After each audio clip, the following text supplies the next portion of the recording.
This is my Glock 20 polymer 80 build. We'll start out by making sure the weapon is safe and clear. No magazine, nothing in the chamber. Now, of course, this is the full size frame, which is the PF45 by polymer 80 in flat dark earth. As you can see, it has the aggressive texture on either side, down the rear, and also down the middle. It has a double trigger guard undercut. This undercut here gives you relief for your knuckle here. Also gives you an index point for your support hand. Now, this frame makes shooting this firearm extremely comfortable. It's extremely smooth. The texture allows for your hand to stay in place where you grab it, so you don't have to keep constantly adjusting your grip every time you shoot. Now, I originally had the Glock 20 Gen 3 slide on it, but I wanted the option of being able to run a red dot.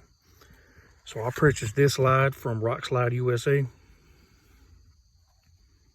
Has the RMR cut. Has the 3 cuts in the slide on either side. It's a black Cerakote finish. Has rear cocking serrations.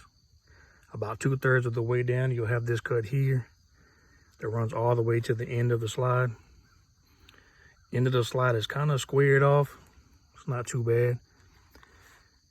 I went with this slide for the simple fact of, if I take my slide and get it milled or these cuts added, I won't have the option of going back to the original slide because it's been milled. So I kept my Glock 20 slide. If I ever want to go back, I can.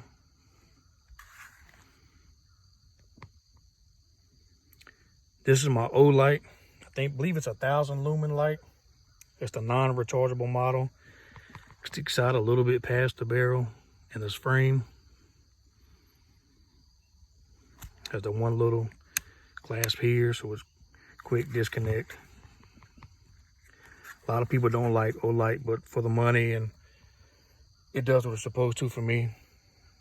Now, inside of this firearm, I have all original Glock 20 parts, with the exception of the Ghost trigger connector. To me, the Ghost trigger connector greatly reduces the trigger pull, makes my follow-up shots faster, gives me a smoother, crisper break, keeps you from shooting low left with a smoother pull.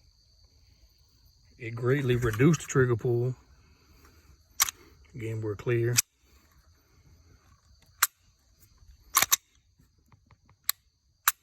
So it smooths up the pull, lightens it up.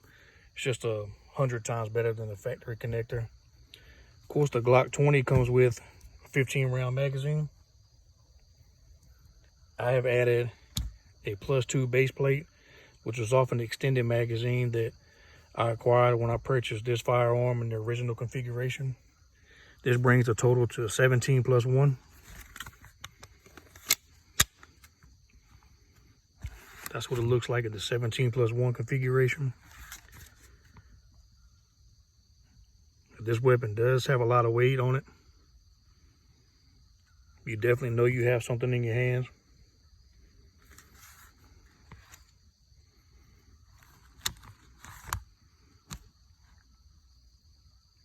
I've brought along some 10mm and also some 40.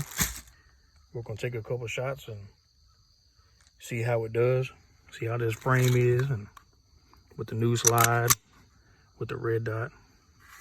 Should be fun, should be reliable, should be accurate. We'll see how it goes.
That was a review on my Glock 20 polymer 80 build.